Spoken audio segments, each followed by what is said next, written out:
Good morning दोस्तों। मैं आदर्श राज। भारत को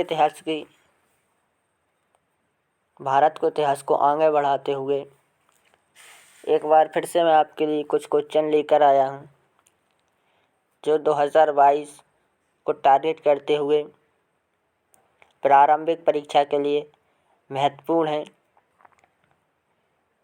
पिछली क्लास में मैंने आपको 50 क्वेश्चन करा दिए थे।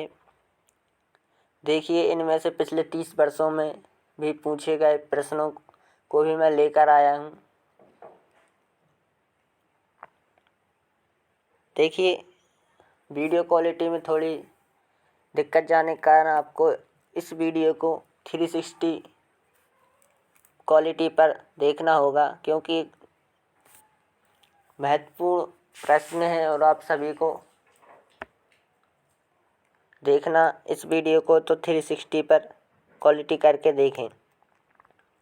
इससे पहले मैं क्वेश्चनों को शुरू करूं, आप इस वीडियो को लाइक एवं सब्सक्राइब कर दीजिए और मेरे Telegram channel MPPSC pre plus mains important question के नाम से मेरा टेलीग्राम चैनल है। आदर्श राज सर्च कर मेरा टेलीग्राम चैनल ज्वाइन कर लें आप सभी। चलिए अब क्वेश्चन की ओर चलते हैं, जो आपको भारत के इतिहास को मैं आप कवर करवा रहा हूँ, भारत के इतिहास को। चलिए, जो क्वेश्चन है, जो मेरी आज की सेकंड क्लास है, फर्स्ट क्लास में मैंने आपको 50 क्वेश्चन करवा दिए थे। चले अब सेकंड क्लास की ओर चलते हैं। सेकंड क्लास का जो फर्स्ट क्वेश्चन है 52वां, उसको देखते हैं। देखिए, निम्नलिखित में से कौन सा सिंधु घाटी की सभ्यता से संबंधित स्थल नहीं है? कालीबंगा, रोपड़, पाटलिपुत्र, लोथल। देखिए, जो कालीबंगा है ये सिंधु घाटी सभ्यता से संबंधित है। जो रोपड़ जो पंजाब में है, सतलुज नदी के किनारे, ये भी सिंधु घाटी सभ्यता से संबंधित है। जो लोथल है जो अहमदाबाद गुजरात जिले में है, ये भी संबंधित है। और जो पाटलिपुत्र है ये संबंधित नहीं है। तो ऑप्शन नंबर सी इसका करेक्ट आंसर है। अब देखिए अगला क्वेश्चन, स्वामी विवेकानंद ने शिकागो में आयोजित विश्व धर्म सम्मेलन में अपना भाषण कब दिया? 1863, 1893, 1881, 1894। तो जो स्वामी विवेकानंद ने जो शिकागो में जो आयोजित हुआ था विश्व धर्म सम्मेलन, वो 1893 में अपना भाषण दिया था। देखिए अब अगला क्वेश्चन है कि निम्नलिखित में से किसने गदर पार्टी गठन किया? देखिए, जो गदर पार्टी का जो गठन किया था वो लाला हरदयाल के द्वारा किया गया था। Option number D.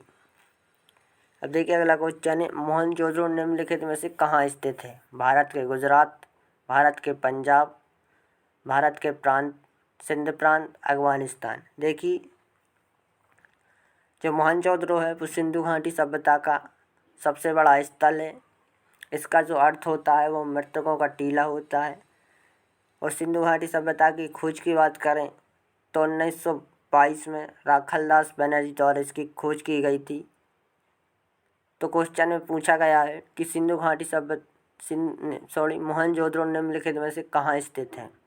तो ए पाकिस्तान के सिंध प्रांत में स्थित है। मैंने मोहनजोदड़ो से संबंधित और ही फैक्ट बता दी। इसकी खोज जो थी वो 1922 में राखालदास बनर्जी द्वारा की गई थी। ये फैक्ट आपको याद रखना है। और है सिंधु घाटी सभ्यता का सबसे बड़ा स्थल है। मोहनजोदड़ो का जो अर्थ होता है वो मृतकों का टीला होता है। चलिए अब अगले क्वेश्चन की ओर चलते हैं कि त्रिपिटक निम्नलिखित में से किससे संबंधित है? जैनियों से, बौद्धों से, सिखों से, हिंदुओं से। देखिए, जो त्रिपिटक हैं वो बौद्ध धर्म से संबंधित हैं। इसमें 3 पिटक, विनय पिटक, सुत्त पिटक और अभिधम्म पिटक। तो ये बौद्ध धर्म से संबंधित, ऑप्शन नंबर बी।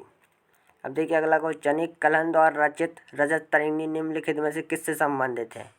चंद्रगुप्त के शासन से, गीता के संकलन से, कश्मीर के इतिहास से, कृष्णदेव राय के शासन थे।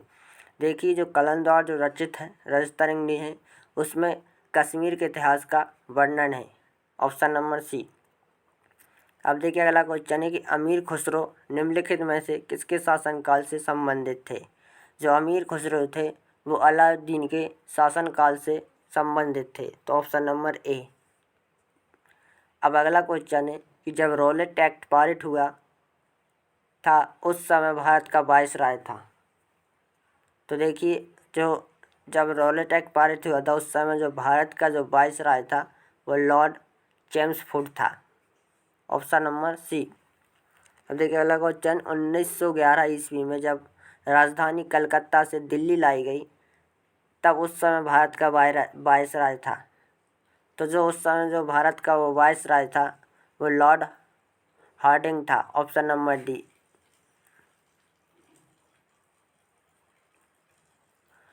अब अगला क्वेश्चन है कि सुकरखेड़ा का युद्ध कब हुआ था? 1724, 1742, 1756, 1757। देखिए जो सुकरखेड़ा का जो युद्ध हुआ था वो 1724 में हुआ था। अब अगला क्वेश्चन देखिए, राष्ट्रीय मानव संग्रहालय कहाँ पर स्थित है? गुवाहाटी, भोपाल, इंदौर, दिल्ली। तो देखिए जो राष्ट्रीय जो मानव संग्रहालय है यह भोपाल में स्थित है। देखिए अब अगला क्वेश्चन है कि हड़प्पा निम्नलिखित में से किस शब्द से संबंधित है? बौद्ध सिंधु घाटी सभ्यता, आर्य सभ्यता, मेसोपोटामिया सभ्यता। तो देखिए जो सिंधु घाटी सभ्यता है, जो हड़प्पा सभ्यता है वो सिंधु घाटी सभ्यता से संबंधित है, ऑप्शन नंबर बी। अब देखिए अगला क्वेश्चन है, गौतम बुद्ध का जन्म हुआ था, जो 2004 में पूछा गया क्वेश्चन था। गौतम बुद्ध का जन्म हुआ था 563, 558, 560, 561।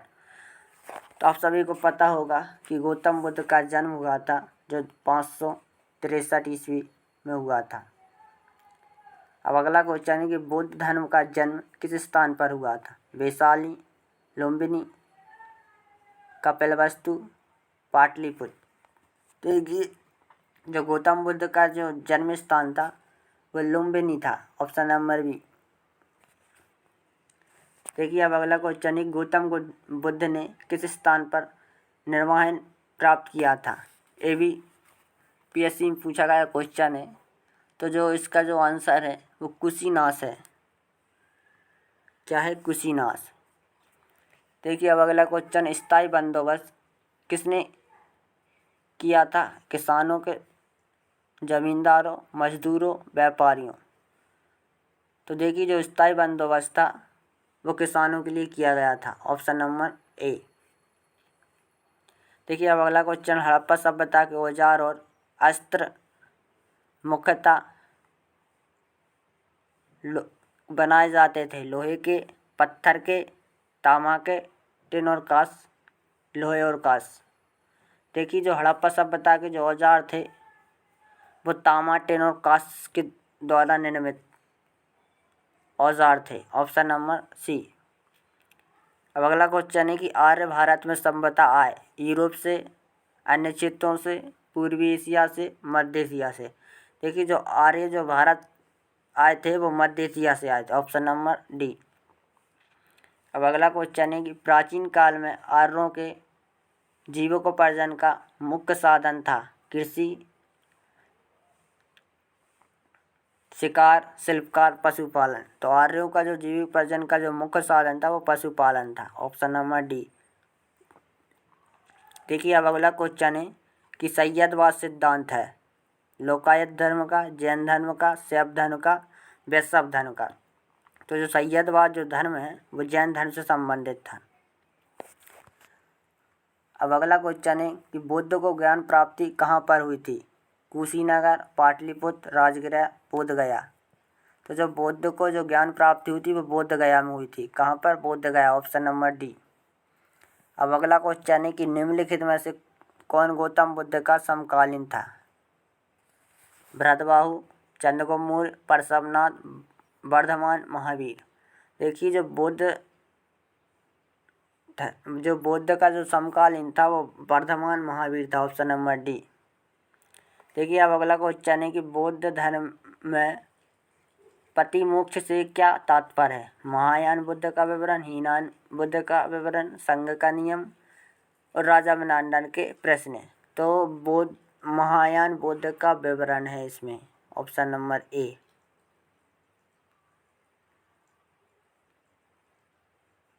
Option number A.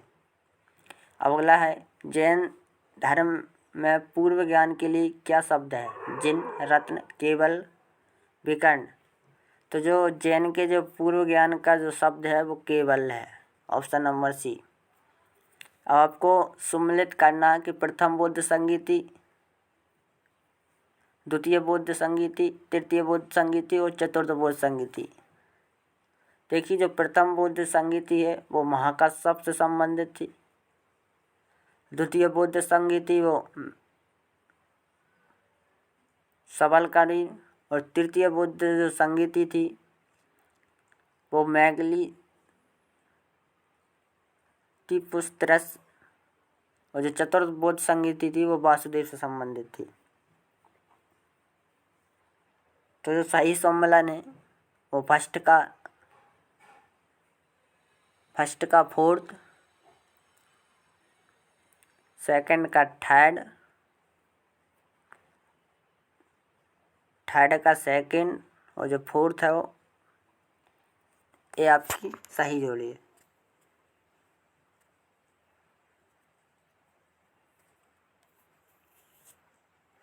चलिए अब अगला है कि कल्पसूत्र की रचना की थी। बोधचरित,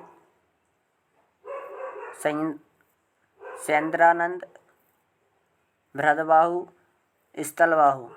तो जो कल्पसूत्र की जो रचना की थी वो बोधचरित के द्वारा की गई थी, ऑप्शन नंबर ए। देखिए अब अगला क्वेश्चन है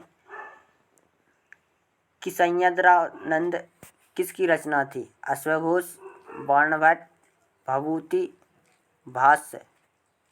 तो अश्वघोष की रचना थी, ऑप्शन नंबर ए। देखिए दोस्तों आज के लिए इतना ही।